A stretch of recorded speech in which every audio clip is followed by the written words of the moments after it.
Talk about a case of the Mondays. I received one of those phone calls that you never want to receive on Monday morning about a good friend of mine who had passed away. He was in his late 40s and it was just totally unexpected. Went to bed and didn't wake up. Those are the kind of phone calls that you received several of them throughout your life, and they never get easier. They ruin your day, they ruin your week, because you just become distracted. The problems that you were facing before, the decisions you had to make, they all just kind of disappear. And what you're left with is memories of the person you lost, lots of questions. It just becomes so hard to focus.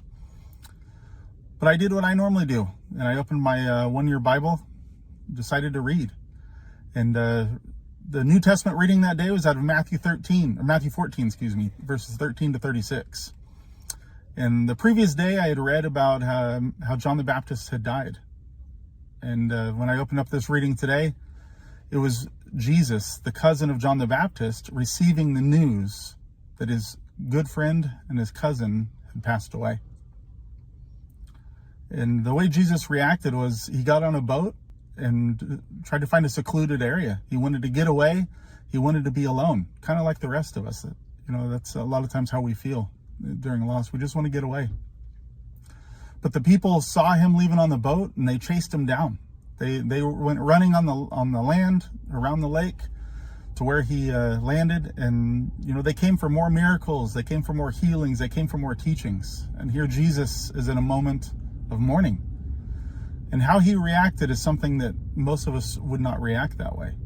He didn't try to chase them away and say, "Get out of here. I'm in mourning. I just lost my cousin. I don't have time for you right now." Instead, the Bible says that he had compassion. And he began to heal their sicknesses and diseases. Jesus saw the needs of the people, that they were great, and he decided to continue in that work. He set his own feelings aside, his own pain, and he continued with the work of ministering to people. He truly was loving his neighbor as himself. My friend Chris, who just passed this week, he lost his dad last year. Hasn't even been a full year yet. His dad went to heaven.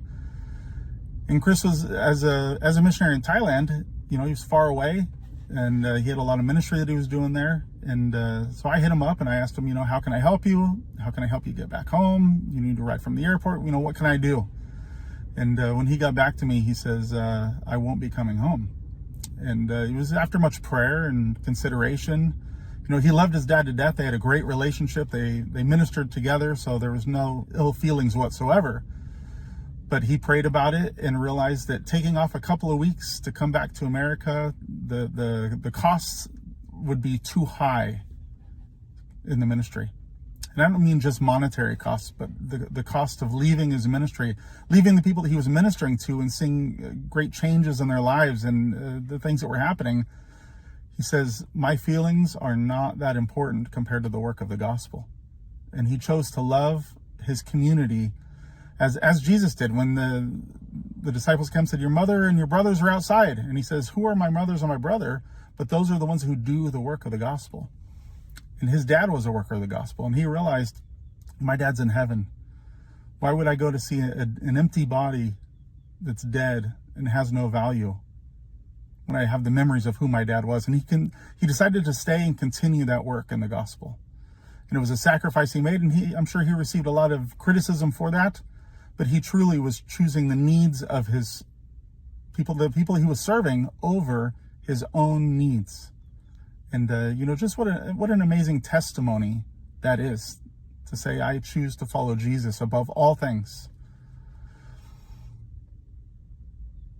This act that Chris did, forsaking the feelings of himself for the purpose of the ministry, is truly loving your neighbor as yourself. Jesus set the standard, and Chris followed it. It begs the question for us. What about you? What about me? Do we value the gospel so high that we forsake our own feelings? Are we sacrificing our own desires for the work of the ministry? Are we loving our neighbor as ourselves, as Jesus instructed us? Are you able to set down your feelings and desires for the sake of the gospel? Let the work of the gospel become the primary and most important thing in your life. Loving Jesus and loving others is what it's all about.